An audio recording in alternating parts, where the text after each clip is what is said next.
Hey guys, Bryce here. Just want to come today to talk about, why do most people fail? So, I think I have a pretty unique perspective as running two and a half pretty successful businesses. One's my accounting firm, the other one is my coaching business. And across both of those, I deal with a very large number of either business owners or people who are thinking about starting a business. And these are just the different things I've kind of observed, and even my stories of, how I was able to go and find some success running both of those businesses. So number one, there's both a hard side and a soft side when it comes to running a business that a lot of people don't really understand. So the first thing is going to be about like your skill set. So there's two distinct type of people that I want to talk about today. So we're going to call person A Book Smart Bob. We're going to call the other one Determined Dave. Okay, so some characteristics of Booksmart Bob. Very amazing in school. They can really understand theory. They can memorize data. They are great in corporate America. They're able to climb that ladder very well, right? A determined Dave is someone who might not have been the best inside of school. They might not have the best short-term memory. They might not really do good at consuming data and then, doing well on tests. They might have a problem with authority. They might have a problem with, really just they're complete opposites, right? They probably sucked at corporate America. Maybe they never made more than about $80,000 per year, right, in corporate, and then they wanted to start their own business. Now, we're going to come back to those two kind of distinct personalities and really talk about the difference, right? Because like when I first got started, I was like a book smart Bob, right? I was really good at studying for tests, really good at getting jobs, really good at kind of fitting into the corporate kind of mold to a certain degree. Now, I'm kind of half and half because I always wanted to start my own business when I was working. But a lot of my characteristics were not the right characteristics in order to start my own business and be successful. That's why when I first started my accounting firm, the first 6 months I just didn't really have the skill sets. Like there's a transitionary period that you need to kind of go through, and if you're not really aware of what it takes to transition and create that new identity of being a business owner, it does make it a lot harder. So it's funny because like a lot of the stuff that we learn in school, and even in our job, right, doesn't really prepare us for our business. I was talking to this one lady, and she was saying, she's worked in like accounting, like a CPA firm, doing like bookkeeping for a number of years. She's like, I understand all this stuff, and I can retain clients, and I know customer service because I was bringing in like $15,000 to $20,000 a month for the company I was working with, and I was like, oh, that's nice. In my head, I'm thinking, you're gonna really struggle. And the reason why is because she didn't really respect how much marketing and sales will play into you even being able to get the client, right? Because there's no point in like it's cool if you can do really great customer service, great customer support, but there's no one to support or service if you can't do the marketing or the sales, right? So it's kind of like in school and corporate, you're focused on these customer-facing type of activities, but we're not really, in a lot of cases, really involved with the amount of work or understanding of what is involved with actually going and getting clients, making money, bringing in pipeline, bringing in deals, building relationships, right? And that's kind of that transitionary period. I had no idea about this stuff. Like, I literally... Like I spent all my time like creating a business name, thinking about making a website, like I spent so long making like these like weird flyers and brochures, just kind of talk about like what I did and like a mission and value statement, because I knew that's what most companies have, like missions and values. I was just like, if I have that, then we're gonna be good. And it was like all this stuff about like branding and stuff, but then when I started like really thinking about it, I was like, wait, okay, so I have all this stuff, but nobody's really coming to me. I had like a Google My Business, no one was really coming to me.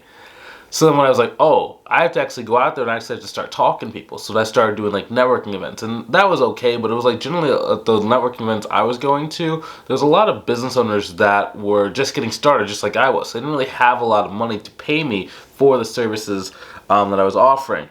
Now, the one interesting thing for me, the thing that changed, like people ask, like how did you figure it out? Like it wasn't that I figured it out. It was that like when I say figured out, like yeah, I know what I'm doing, but it's like it wasn't I just figured it out. I paid so much money. So So it was funny. I was at a Thanksgiving dinner probably about 2 years ago, and one of the people was like, "Man, you just know everything about business." And it's like, it's not that I know that much about business, it's just that I spend about as much as what you would every single year on like a college degree. So for example, the first year that I got success, in the first like 15 months that happened to start the business, I spent $35,676, something around that number, right, on courses.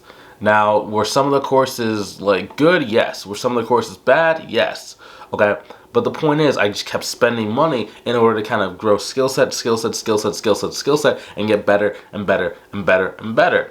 Even to this day, like last year, I think last year I spent about $76,000 on like courses and just different things. Like number one, I paid for a 25 grand course on like how to build a YouTube channel. I spent 15,000 on how to like go and write a book and then like get a book out to the public, right? So I still spend money even to this day just to learn skill sets, and generally the courses are, you know, a little bit higher quality because I know what to look for. Now that's a lot of money for some people, right? Now some people on the other hand, like they might do like one course, it doesn't work for them, and they like get frustrated, and they're still talking about like years or 3 years later, right? I actually had a friend who was like that, and my friend, he got started about the same time. So I'm not gonna say his name. And it's not that he isn't successful. He is successful, you know, on the corporate side.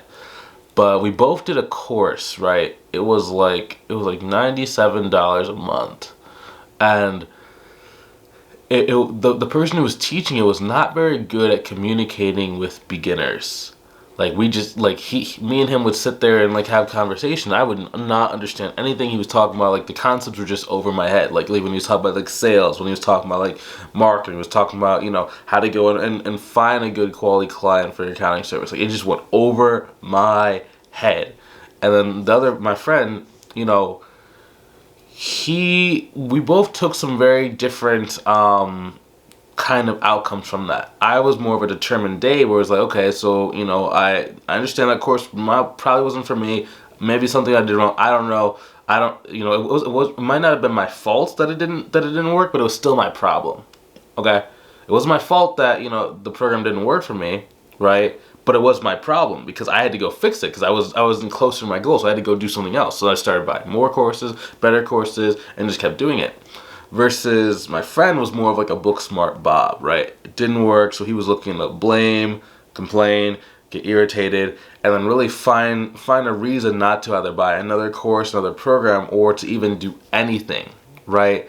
So you look up 3 years, 2 years later, and you know I was in a much further head spot, and he was still kind of, you know, like trying to get some stuff off the ground, you know, learning some stuff, fixing some stuff, and it was just like, you know, even though he was doing well in corporate America, so it wasn't like he was hurting for cash. It was just, you know, the success that he could have had with the amount of skill set he had, and like the really how technical of a thinker he was, could have been great. But it's just I didn't stop when he did, and this kind of transitions us into more of those like soft skills, and like the soft reasons why some people struggle.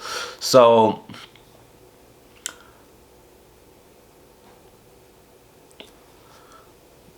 the main thing when it comes to growing a business is that business is not necessarily hard, but it does take consistency, it does take focus. So it takes so much focus that sometimes like you'll forget about other things. I'm not saying to like neglect your family or anything like that, but it's just like there's a certain kind of focus that you need to have at least for your like first like 3 to 6 months in business, so you can either get your first client or you get like 1 to 3 clients, right? Your goal within like your first like 3 to 5 months needs to be to get to at least $5,000 per month in your business, because that's generally most people's expenses in the United States. If you're making around like anywhere under about 150, your expenses are generally going to be between like 3,000 per month all the way up to about $7,500 per month is what the average kind of corporate American kind of expenses are for every single individual that owns or that makes about 150,000 or less.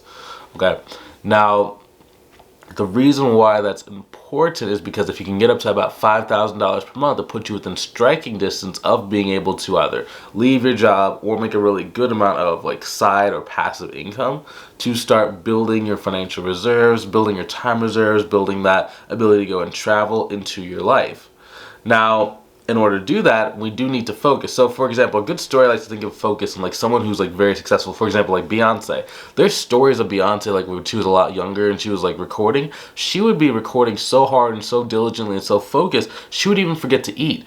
I believe the story, it was anywhere between like 1 to 3 days. I don't think it's 3 days because that's pretty unrealistic, but I do think there are a lot of stories that confirm that she was able to do at least 1 day where she just forgot to eat because she was just so focused, so passionate, so going. Now, I'm not saying you have to be that dedicated where you're forgetting to eat and forgetting to drink. What I am saying is that over an extended period of time, you need to be thinking about your business at least 1 to 3 times per day. If you're not, you're probably not gonna make it. Like there are some people where I talk to them and like they'll go on like Facebook, right, and they'll be like, hey, I want this free guide about XYZ thing. You come back to them like a week later or 2 weeks later, it's like, or even sometimes like I'll follow up like a month later, be like, hey, what did you think of the guide? You know, are there some follow-up things that you want me to like make a guide about or XYZ? And like, oh, I didn't get around to it. It's like, it's a 5-minute guide. If you couldn't get around to doing a 5-minute free guide that you asked for, do you really think that you're gonna be able to go and get to $5 grand, $10 grand a month in your business? Like I hate to be that guy and just be kind of like, you know, but it's the truth. If you can't sit down and focus on something for like 5 minutes or even make it to end of like a YouTube video, you're probably, no offense, not going to make it. You might as well just go back to your job. But if you can, and you're a determined Dave and you can focus, right? You can just think about things. You can stay put in one spot. Now, I'm not saying that, you know, life doesn't happen. Maybe you have children, maybe you have people that are pulling at you and they're like, hey, they need your attention, right? But what I am saying is that every time that you have a little bit of free time, you need to be doing something to kind of build on your business, whether that's listening to videos like this, listening to podcasts, listening to audiobooks, reading my book. It doesn't really matter. Just something to grow your business forward. That's what's going to take in order for you to do it. So like even for me, right? I purchased a new program. It was about like sales because I really want to kind of brush up on my sales and really just like understand sales to like very, very high level. Right now, for me, I was like, dude, I'm running like 2 businesses. I don't really have that much time. I got to do it. And the guy was like, that's just an excuse. And I was like, yeah, that's true. Right? So what I started doing was anytime I'm driving someplace, so like driving to the gym, anytime that I'm like at home at night, because like one thing that I really do a lot of, or I used to do a lot of, especially like during the wintertime this year, was like watch like TV in the evening. So I would just, you know, be on Zoom or be in like different meetings all day, and then I would just come and I'd be like just kind of relaxing, just like chilling like this and turning my brain off and just like kind of like just relaxing. And that was kind of it wasn't a bad habit, but it was just a habit that I had. So instead what I had to do is I started having to kind of look at my calendar, look at my schedule, like where are the different places where I can either listen to past sales calls that I've done, where can I go and like listen to this course material, where are these different places? So the first place was, okay, so rather than me spending 2 hours, you know, from 8 o'clock to 10 o'clock watching TV, just sitting there, what I decided to do was spend about an hour every single evening just learning more about sales. And the second hour I can turn on the TV, but I actually mute the TV, and then I actually will just be listening to this thing. So rather than like me looking at it, so it's like the first hour is me like intensely like training and focusing and thinking about it. The second hour is just kind of passively hitting me and just passively kind of like going on and working.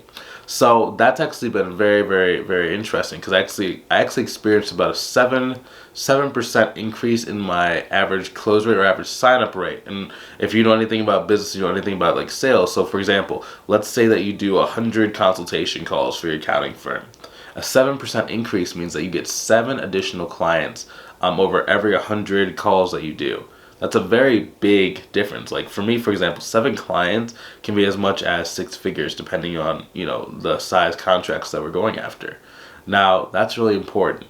So it was all about me prioritizing and focusing on that thing. Again, a soft skill that was inside because I had to become determined. I was starting to slide back into being like a book smart Bob kind of person where it's like you're tired, you make excuses, you have things going on in your life, you allow life to kind of dictate your results. And then I had to switch back into being a determined Dave and then start really focusing, hunting, attacking, and moving forward.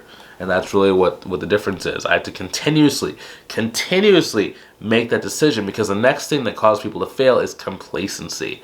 So one thing I hear a lot whenever I do like either a consultation call, or maybe sometimes like people will apply for my mentorship program, and they're making like 100 to 150,000 a year in their job, right? And it's just like the way that people talk about like having a 6-figure job, you'd think they're making $1 million a year. It's very strange to me that complacency level, right? And I've had it too, right? Like for example, like when I started doing better in my business, I bought a Mercedes, right?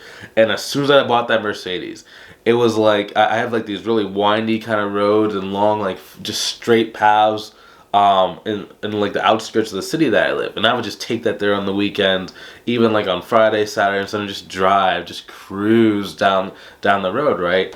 And at that moment, it's almost like there was like a click that happened, or a switch that happened in my brain, and I was just like, I'm done, I'm retiring, I don't want to go anymore, I'm good at $150,000 a year, $200,000 a year, I'm good, right? And it was very interesting because I can feel myself every single time that I would go into the proverbial office for my home office, right? I would feel that I wouldn't push as hard, I wouldn't really do as much, I wouldn't really be focused, I wouldn't really do as much like check-ins with my team. I just kind of like let them just kind of like freely go and freely fly off into space, and it would just be like just totally not the same like level of intensity that I usually do. And it wasn't until I got probably about 3 weeks after I got the car, I got hit by a deer, right? So it just messed up the frame. And then I had to go in the shop. It was in the shop for about 6 weeks. So it was in the shop twice as long as I had the car at that time. But in that time, I was driving all these kind of like rental vehicles because my insurance company would like, pay for a certain amount of days and a certain amount of time. So I'd be like in these like little like for example like these smart cars. I'd be in like base level Nissan, just a bunch of different things. I'm not saying that's bad. I'm just saying it kind of brought me back to those days where I was like kind of more of like determined, grungy, attacky, just focused, right? And it was just like it was very interesting that I had to like both change my environment, right? So changing my environment, it's the same thing as like buying a course and joining a mastermind, right?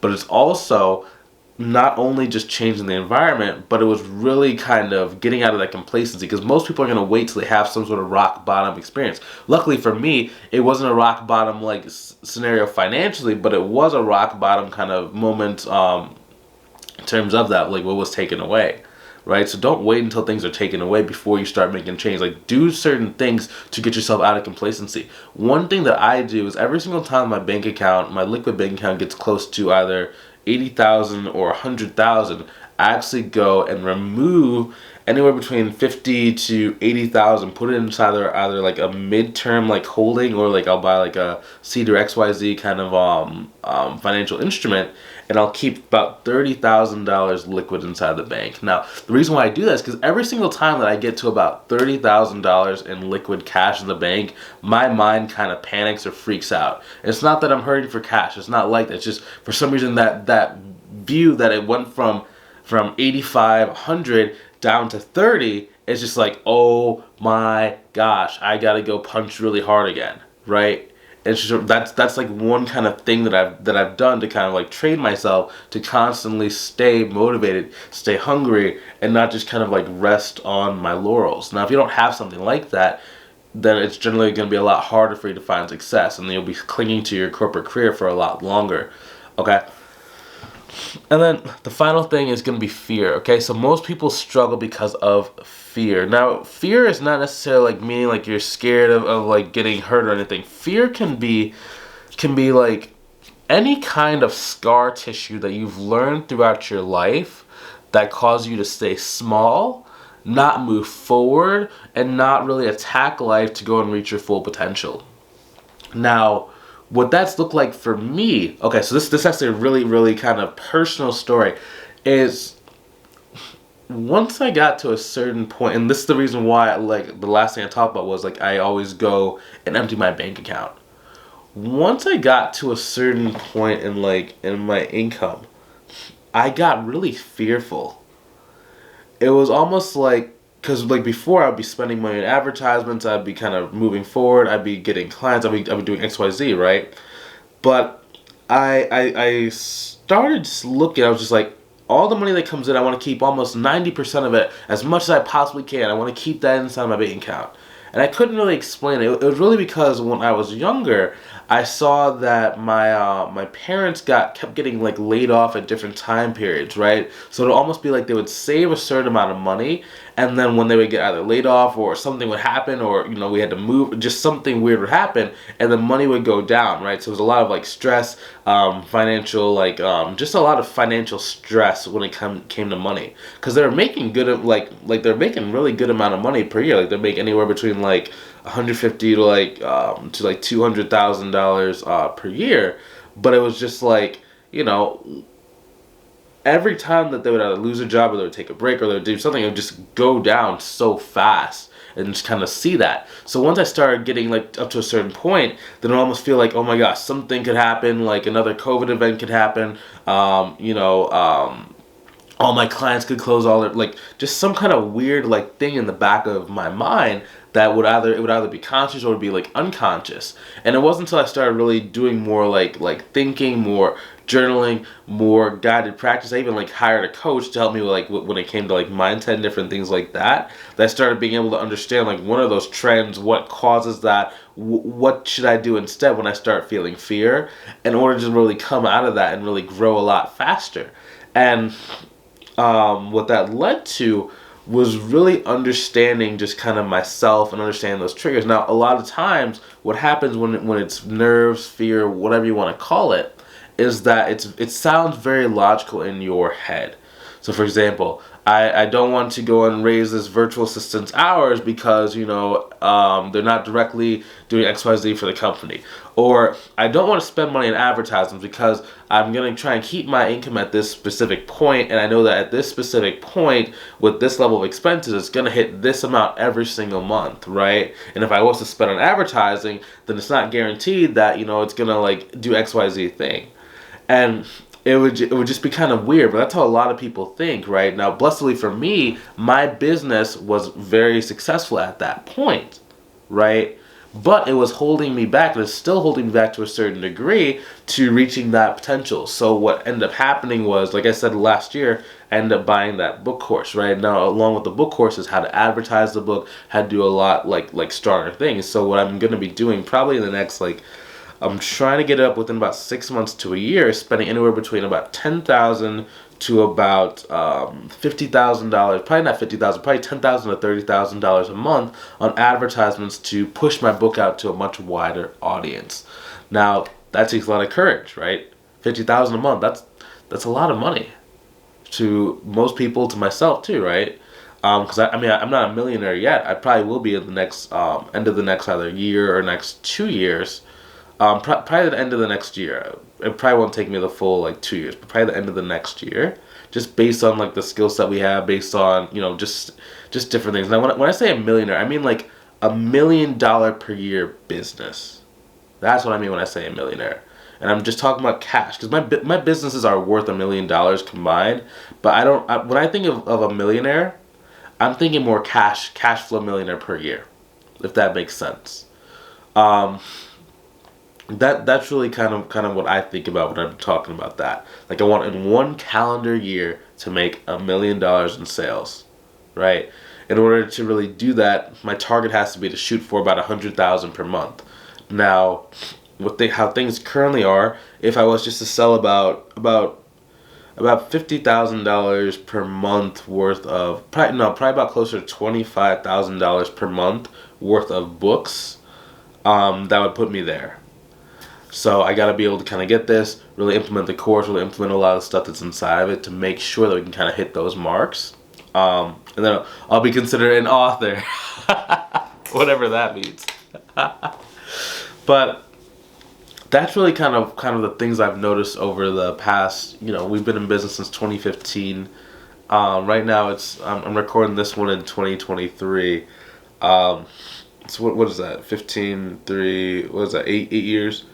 And it's just I've been seeing a lot more people this year than ever before say that they want to start a business and then quit. Like usually people will say like they want to start a business and it's like by like November where a lot of people will quit. This year it's like people said they want to start in January of their business, and I'm seeing it like we're barely in like we just hit like started on March. Today's March 2nd, and like people were like dropping off at like January 15th. February like 15th. It was crazy how like many people gave up on themselves before they even had a chance to try. Right? This is not talking about like who buy a mentorship program. This is people who say they want to start a business, start asking for guides, start doing research, start learning, and then just give up.